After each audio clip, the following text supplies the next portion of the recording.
Okay students, आगे बढ़ते हैं, देखते हैं नेक्स्ट क्वेश्चन क्या है। Fill in the blank, the average of first 101 numbers is equal to 102। ठीक है, अगर हम ऐसे इसको समझें कि जैसे हम फर्स्ट 3 नंबर्स लेते हैं 1 + 2 + 3 और इनका एवरेज निकालें तो क्या आएगा, डिवाइडेड बाई 3 करेंगे तो 6/3, 6/3, 6/3 मीन्स क्या हो गया 2, और 2 का मतलब क्या है, 2 का मतलब क्या है 1 + 1, 1 + 1 है ना। या इसको हम ये भी बोल सकते हैं, ये ना बोलकर अगर हम ये बोलें कि 3 नंबर्स थी तो 3 उसमें 1 ऐड कर दिया बाई 2, 3 + 1/2 मीन्स 2 आ गया। इसी तरीके से अगर हम फर्स्ट 5 नंबर्स की बात करें तो 1 + 2 + 3 + 4 + 5 अपॉन क्या करेंगे 5, कितना हो गया 5 4 9 3 12 12 3 15/5, 15/5 मीन्स कितना आ गया 3, 3 कैसे आएगा 5 5 + 1/2 मीन्स 6/2 मीन्स 3 आ गया। तो इसी तरीके, बिल्कुल इसी तरीके से अगर हम 101 की बात करते हैं तो 101 + 1 कितना आ जाएगा 102 है ना।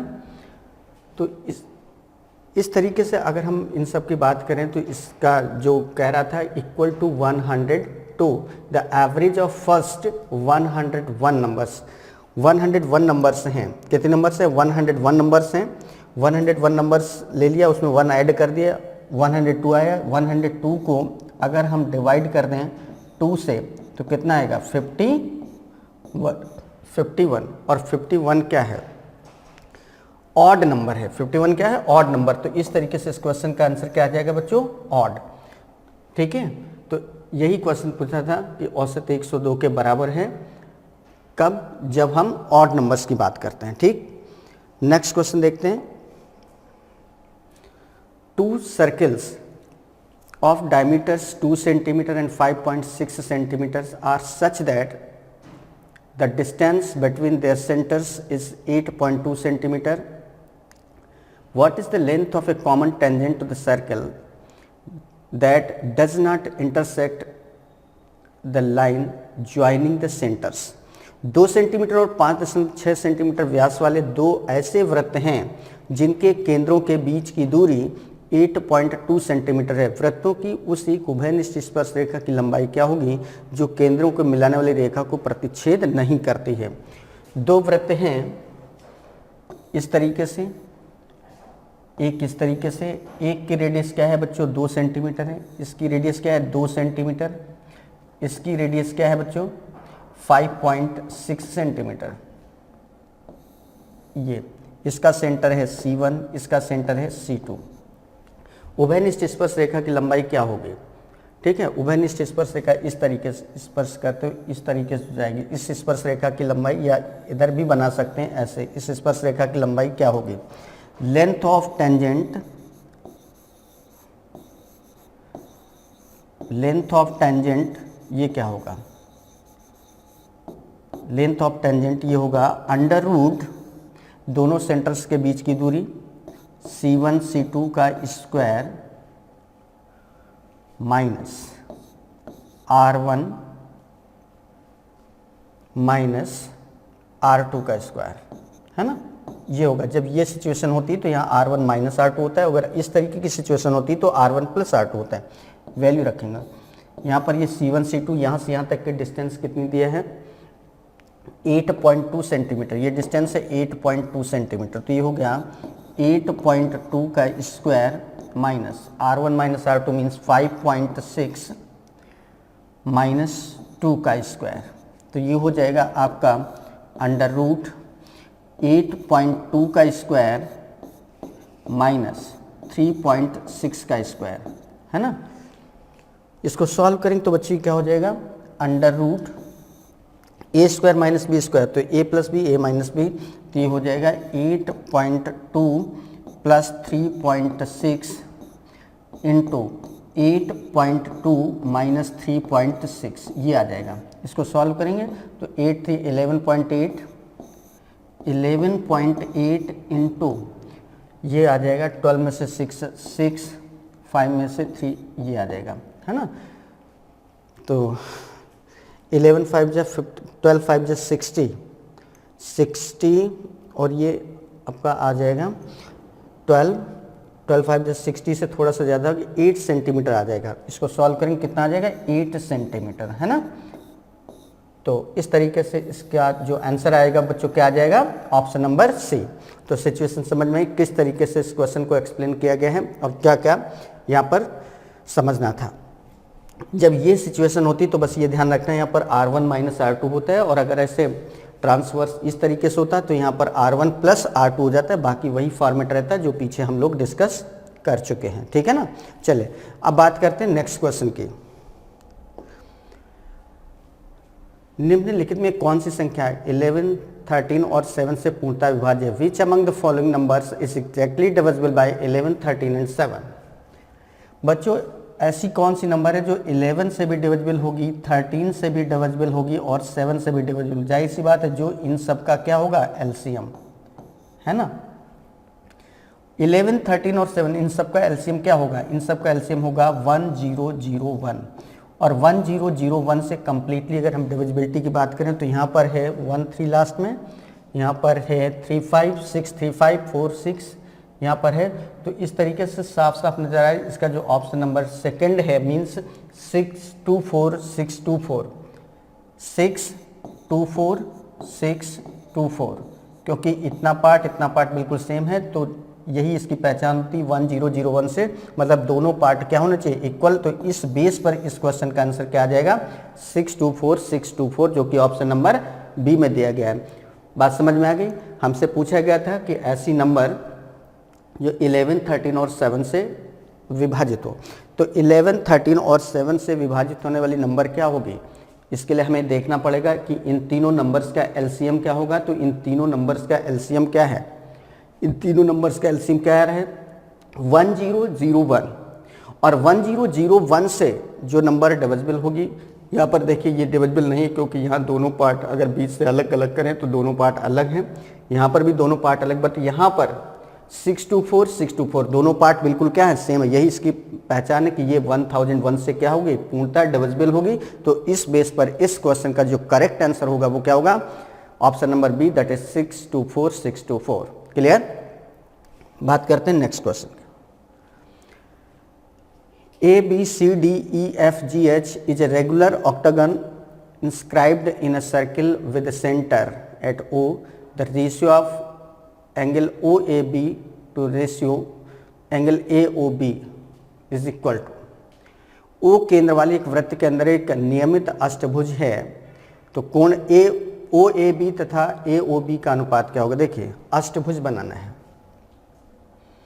इस तरीके से इसको अष्टभुज बनाएंगे।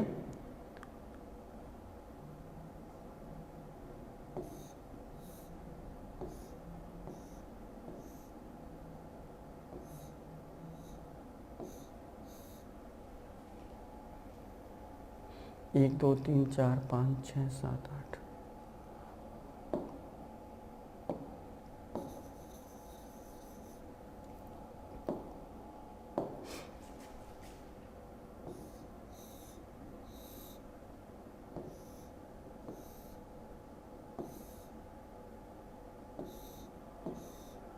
ये है इस तरीके से।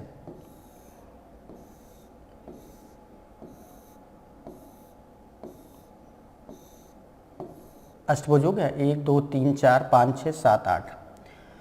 ये टोटल एंगल क्या होता है 360। ये टोटल एंगल यहाँ पर क्या बनता है 360। 360 को अगर हम 8 से डिवाइड कर दें तो हर एंगल कितना आएगा 45 डिग्री। ये एंगल 45 डिग्री। अगर हम इसको ओ ए बी की बात करें तो ये सेंटर है O, ये A है, ये B है, ऐसे कर लो। ओ ए बी ये क्या है O A B equal 45 degree है, तो एंगल ओ ए बी, ये ओ ए बी ये एंगल देखना है। तो ये जो एंगल आया है AOB आया है, ये एंगल कौन सा है, AOB, एंगल AOB ये आ गया है। तो एंगल अगर हम OAB की बात करें, देन एंगल OAB ये वाला एंगल कैसे निकालेंगे, देन एंगल OAB इक्वल होगा 90 degree minus angle AOB, angle AOB का हाफ, एंगल AOB का हाफ। तो कितना हो जाएगा, ये हो जाएगा 90 डिग्री माइनस, ये आ रहा है 45 डिग्री बाई 2। इसको सॉल्व करेंगे तो 92 या 180 degree minus 45 degree upon 2 means 135 degree by 2 आ गया, 135 डिग्री बाई 2। और यही पूछा गया AOB तथा AOB, तो OAB कितना आ रहा है, OAB एंगल हमारा आ रहा है angle OAB upon angle AOB, AOB। तो देखो ये एंगल कितना आ रहा है 135 बाई 2 आ रहा है, और ये एंगल हमारा कितना आ रहा है, ये एंगल आ रहा है हमारा 45, ये आ रहा है ना। इसको हम ऐसे लिख सकते हैं 135 बाई 2 इंटू 1/45, ऐसे लिख सकते हैं ना। 45 से डिवाइड करेंगे तो 3:2 कितना आ जाएगा, 3:2। तो इस तरीके से इसका आंसर बच्चों क्या आ जाएगा, 3:2 आ जाएगा, जो कि ऑप्शन नंबर बी में दिया है। बात समझ में किस तरीके से इस क्वेश्चन को सॉल्व किया गया है। ये हमारा ऑक्टागन था, ऑक्टागन मतलब अष्टभुज था इस तरीके से। इसके सेंटर पर जो टोटल एंगल बनता है वो 360, तो 360 को 8 पार्ट में डिवाइड कर दिया तो ये एंगल कितना आ गया 45, मीन्स एंगल AOB ये वाला एंगल 45 होगा। तो एंगल OAB ये वाला एंगल निकालना है, तो ये क्या होगा 90 minus angle AOB by 2। Solve किया तो इसकी वैल्यू क्या आ गई 135 बाई 2। तो दोनों की वैल्यू आ गई, तो दोनों की वैल्यू यहाँ रख के सॉल्व किया और इस तरीके से देखा कि इसका आंसर क्या आ रहा है 3:2 आ रहा है। क्लियर है। तो चलिए आगे बढ़ते हैं, देखते हैं नेक्स्ट क्वेश्चन क्या है।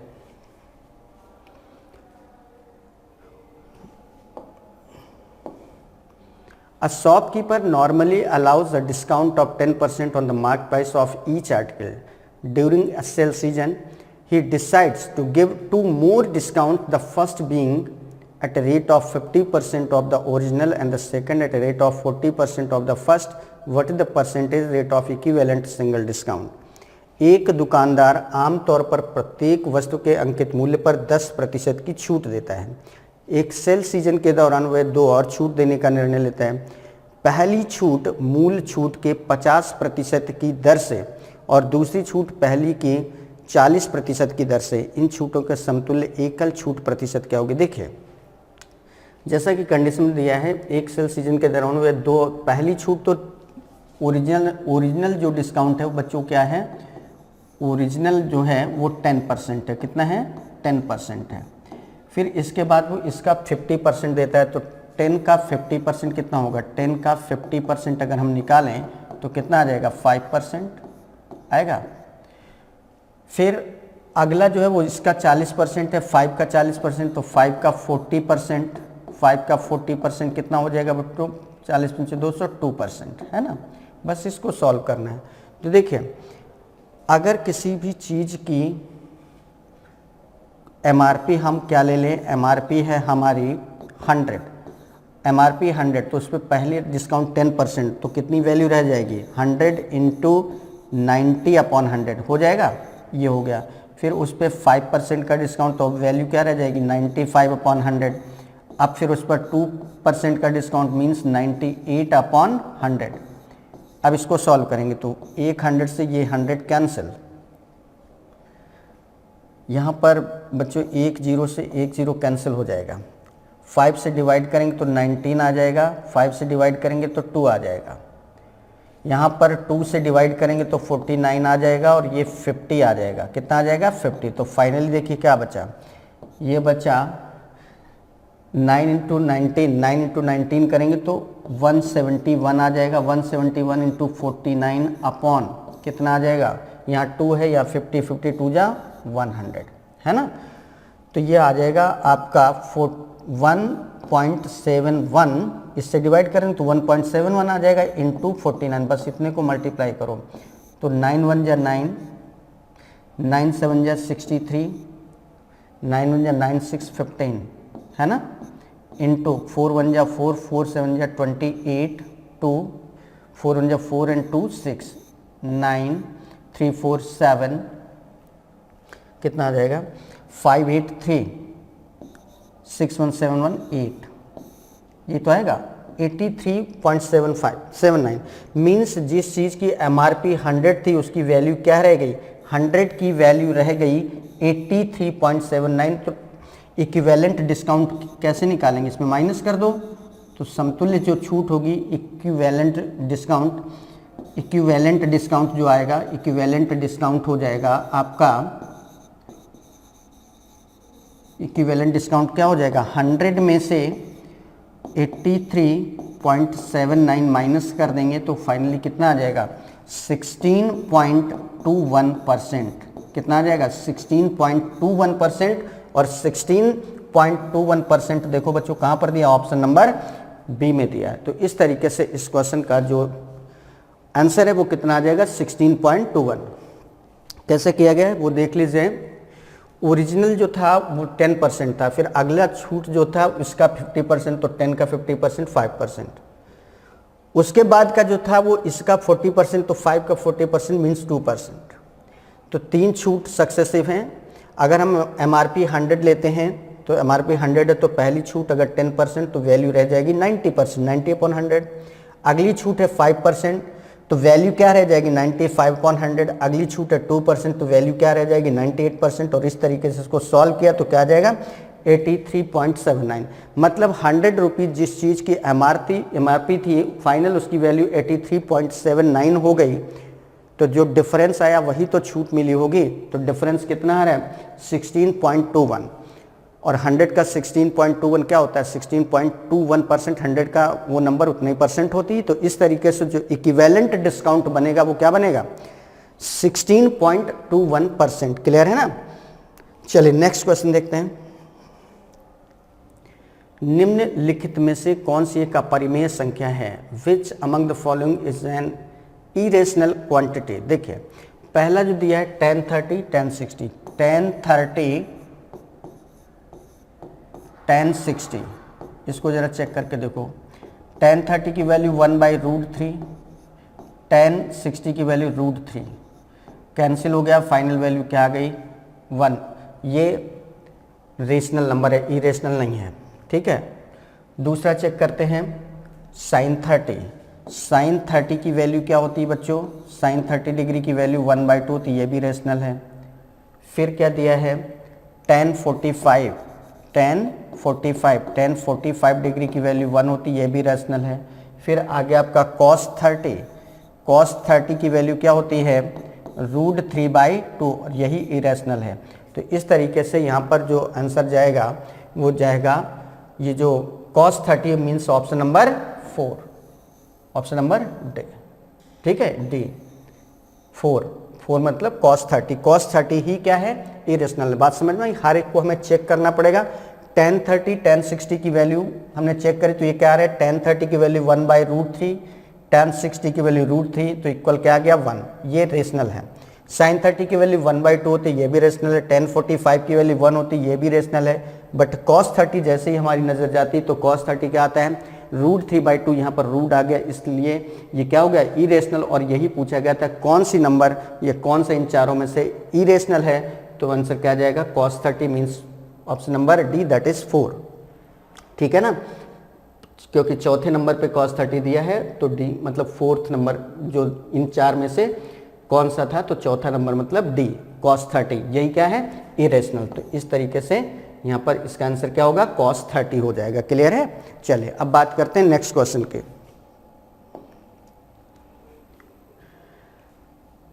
If a plus B minus C equal 12 and a² plus b² plus c² 110, then which among the following relations is true. यदि a plus B minus C equal 12 और a² plus b² plus c² 110, तो निम्नलिखित में से कौन सा संबंध सही है। देखिए बच्चों ये दिया है A square plus B square plus C square कितना दिया है 110। फिर क्या दिया है A plus B minus C equal क्या दिया है 12। अगर a plus B minus C equal 12 दिया है तो ऑन स्क्वायरिंग स्क्वायर कर देंगे। ऑन स्क्वायरिंग जब हम स्क्वायर करेंगे तो क्या हो जाएगा on squaring both side, on squaring both side, दोनों तरफ जब स्क्वायर करेंगे तो क्या हो जाएगा ये देखिए ये हो जाएगा a plus B minus C का स्क्वायर इक्वल 12 का स्क्वायर 144 हो जाएगा। इसका ब्रैकेट खोलेंगे तो a plus B minus C का होल स्क्वायर क्या होता है A square plus B square plus 2ab plus C square minus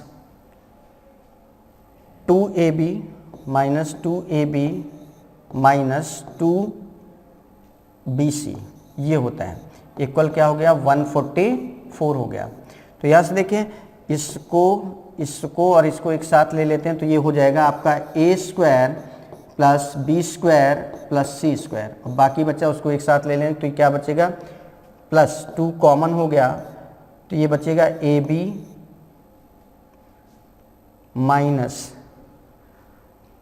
ये क्या बचेगा ए सी, सॉरी यहाँ ए सी होगा, ये ए सी है ए बी, यहाँ पे बचेगा ए सी, यहाँ पे बचेगा बी सी।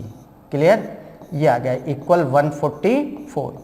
अब बच्चों यहाँ पर इसकी value A square plus B square plus C square की वैल्यू गिवन है, इतने की वैल्यू क्या गिवन है, इतने की वैल्यू गिवन है 110, तो इसकी वैल्यू यहाँ रखेंगे 110 plus 2 A B minus A C minus B C equal 144 ये दिया है।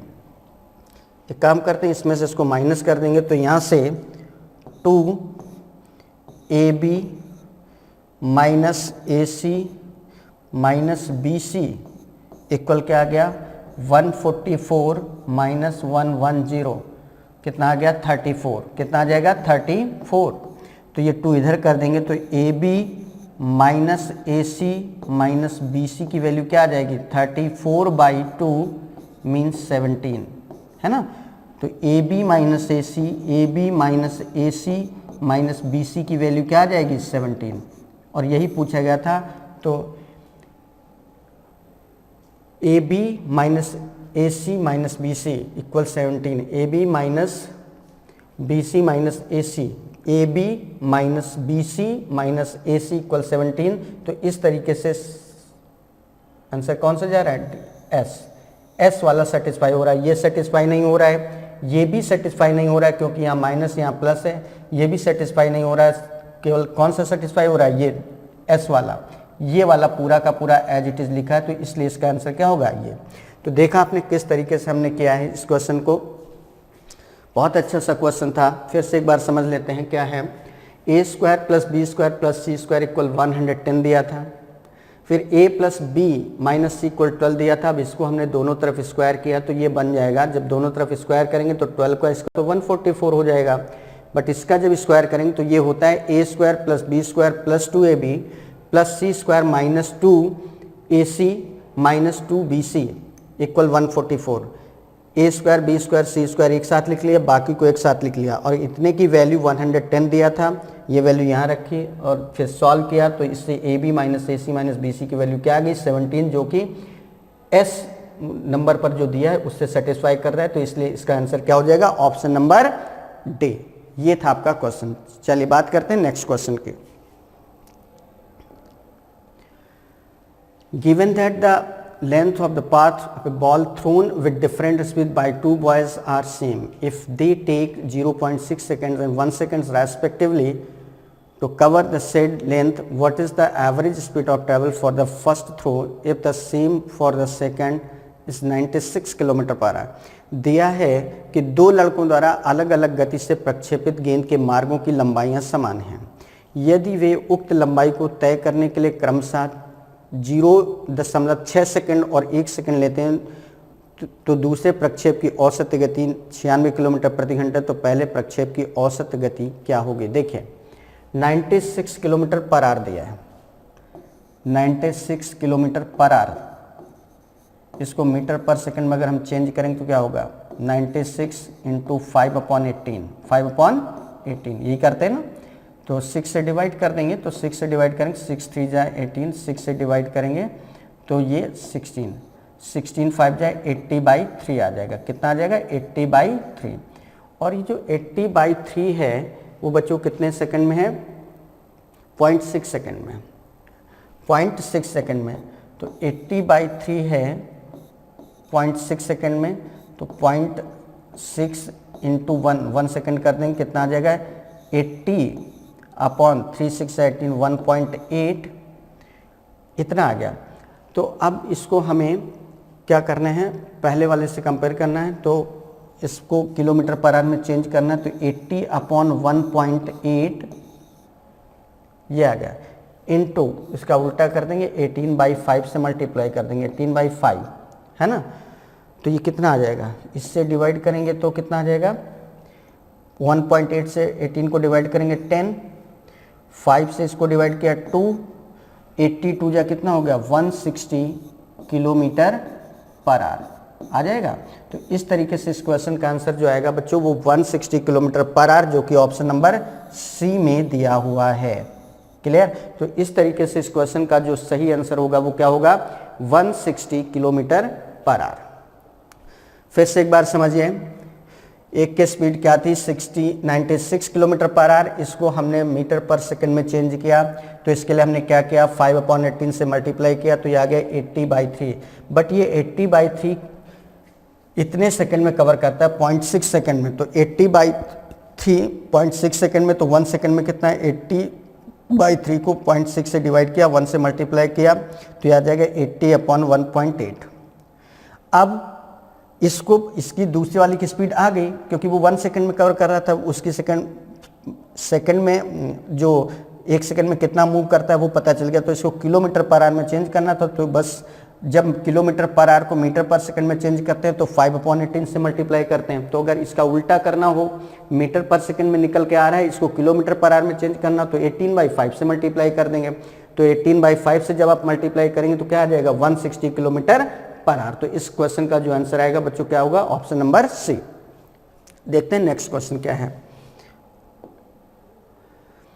Theta being an acute angle, it is given that sec square theta plus 4 tan square theta equal 6, then what is the value of theta. Theta एक न्यून कोण है और दिया गया है कि sec square theta plus 4 tan square theta equal 6 है। तो थीटा का मान क्या होगा, देखिए sec square theta plus 4 tan square theta, 4 tan square theta equal क्या दिया है बच्चों, 6।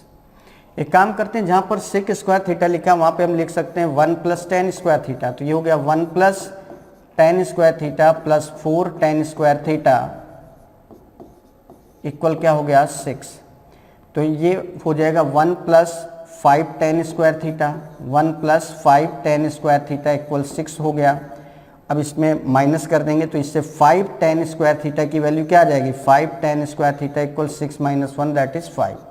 बच्चों 5 tan स्क्वायर थीटा की वैल्यू क्या आ गई, 5। तो tan स्क्वायर थीटा की वैल्यू क्या आ जाएगी, tan स्क्वायर थीटा की वैल्यू 1 आ जाएगी, 5 1 जब 1। तो tan थीटा की वैल्यू क्या आ जाएगी, tan थीटा की वैल्यू आ जाएगी 1, और tan में 1 वैल्यू किसकी होती है, 45 की, tan 45 की, है ना। तो इसलिए थीटा की वैल्यू यहाँ से कितना आ जाएगा, 45 डिग्री, जो कि ऑप्शन नंबर ए में दिया। तो इस तरीके से इस क्वेश्चन का जो आंसर आएगा वो क्या हो जाएगा, option number A that is 45 degree. बहुत आसान था, क्या था, sec square theta plus 4 tan square theta equal 6 दिया था। तो sec स्क्वायर थीटा की जगह हमने क्या लिखा, 1 + tan स्क्वायर थीटा, और ये 4 tan square theta as it is लिखा रहा। तो 1 + tan square theta plus 4 tan square theta equal 6 हो गया। अब ये क्या बन गया, 1 + tan स्क्वायर थीटा ये लिखा है, 4 tan स्क्वायर थीटा ये लिखा, तो 1 + 5 tan स्क्वायर थीटा इक्वल 6 हो गया। इसको इस साइड में कर देंगे तो 5 tan स्क्वायर थीटा इक्वल 5, तो tan स्क्वायर थीटा इक्वल 1, तो tan थीटा की वैल्यू 1 आ गई, जो कि 45 में होती, तो थीटा की वैल्यू क्या आ गई, 45 degree.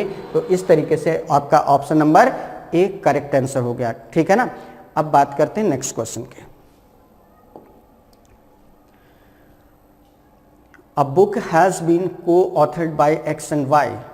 The prices of the book in India and abroad are rupees 800 and rupees 1000 respectively. The royalties earned on sale in India and abroad are 10% and 16% respectively.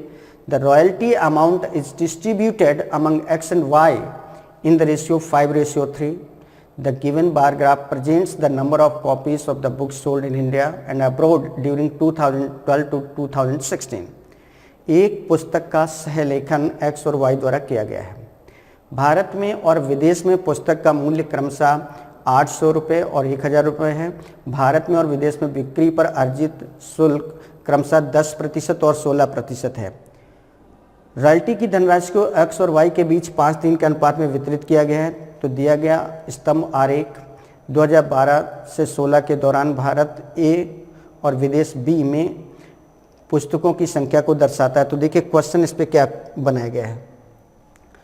वर्ष 2014 और 2015 को मिलाकर X तथा Y द्वारा अर्जित रॉयल्टी में कितना अंतर है। 2014 और 15 में X तथा Y द्वारा अर्जित रॉयल्टी में अंतर बताना है कितना है। 2014 और 15 का देखना है, ठीक है। 2014 और 15 का देखो।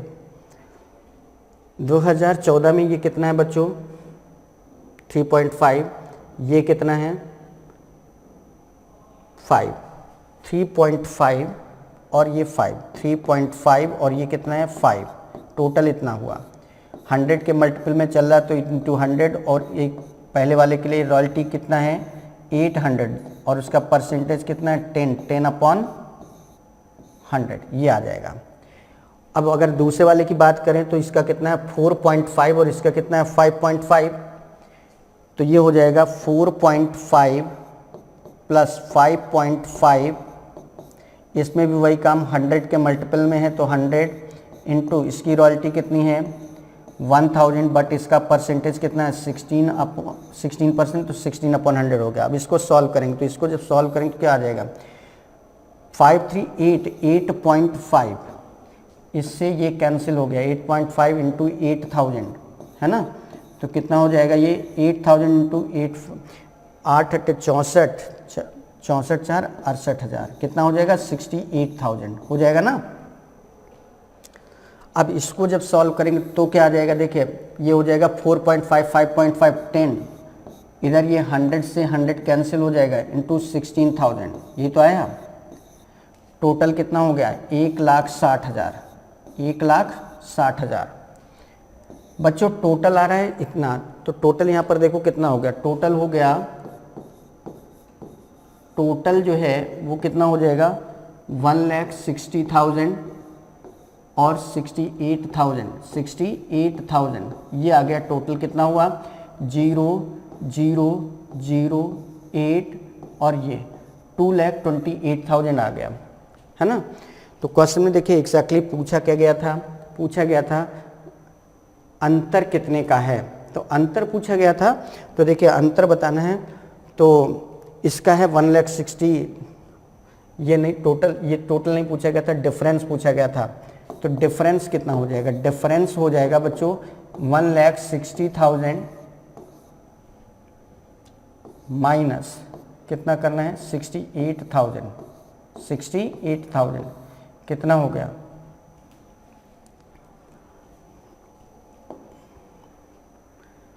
रॉयल्टी का पूछा गया, रॉयल्टी का डिफरेंस। एक काम करते हैं रॉयल्टी का जब डिफरेंस पूछा जाएगा तो ये हो जाएगा आपका, देखिए जो रॉयल्टी का डिस्ट्रीब्यूशन है वो रॉयल्टी का डिस्ट्रीब्यूशन किस अनुपात में किया गया है 5 और 3 मतलब ये 5:3।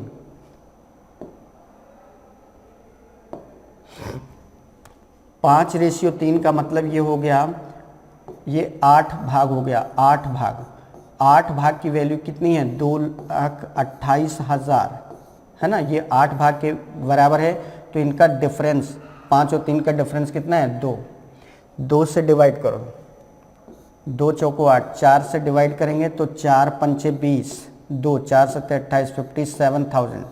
तो इस तरीके से इस क्वेश्चन का जो आंसर आएगा वो कितना आएगा 57,000 और 57,000 देखिए कहाँ पर दिया है ऑप्शन नंबर डी में दिया है। बहुत बढ़िया क्वेश्चन था बच्चों, फिर से एक बार समझ लीजिए, फिर से समझने। देखिए क्या करेंगे, हमने पहले इसके लिए निकाला 2014-2015 में तो 3.5 + 5 100 के मल्टीपल्स में दिया था, 100 हो गया। इसकी रॉयल्टी थी 800, बट यहाँ पर मिलना कितना था 10%, तो इसका 10/100 कर दिया। इसी तरीके से दूसरे वाले के लिए किया, फिर दोनों का टोटल आ गया। इसका आ रहा है 68,000, इसका आ रहा है 1,60,000। टोटल कितना रेवेन्यू जनरेट हुआ 228,000, 2,28,000। अब रॉयल्टी को 5 और 3 के अनुपात में डिवाइड करना था, मतलब जो रॉयल्टी के नाम पर पैसा आया 2,28,000, उसको 5:3, 5:3 मतलब 5 3 8 भाग में हमें डिस्ट्रीब्यूट करना था। तो 2,28,000 को 8 भाग में डिवाइड करना, मतलब 8 से डिवाइड कर दिया। तो अंतर पूछा गया था, इन दोनों का अंतर कितना है, इसको 5 मिल रहा है तो इसको 3, 2 का अंतर मीन्स 2 की वैल्यू क्या होगी, 2 से इसको डिवाइड किया 4, 4 से डिवाइड किया तो 57,000। इस तरीके से इस क्वेश्चन का जो आंसर आएगा वो क्या होगा, option number D, that is 57,000। तो इस तरीके से ये था आपका बच्चों क्वेश्चन नंबर 25 इस पेपर के सेट का। ये लास्ट क्वेश्चन था। एक एक क्वेश्चन आपने इस पेपर में देखा, तो क्वेश्चन नंबर 1 से लेकर क्वेश्चन नंबर 25 तक आपके सारे के सारे क्वेश्चन बहुत अच्छे से डिस्कस हुए।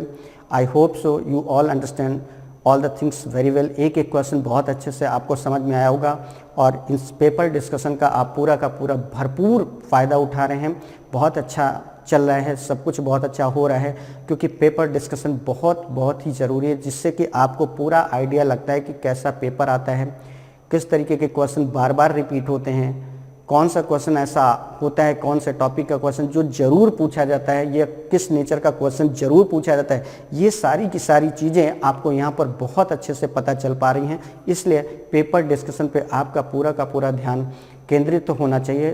सच मानिए आपको बहुत ज़्यादा एडवांटेज मिलने वाला है और सिलेक्शन की कैटेगरी में आप आ चुके हैं। बस थोड़ा सा लगे रहिए।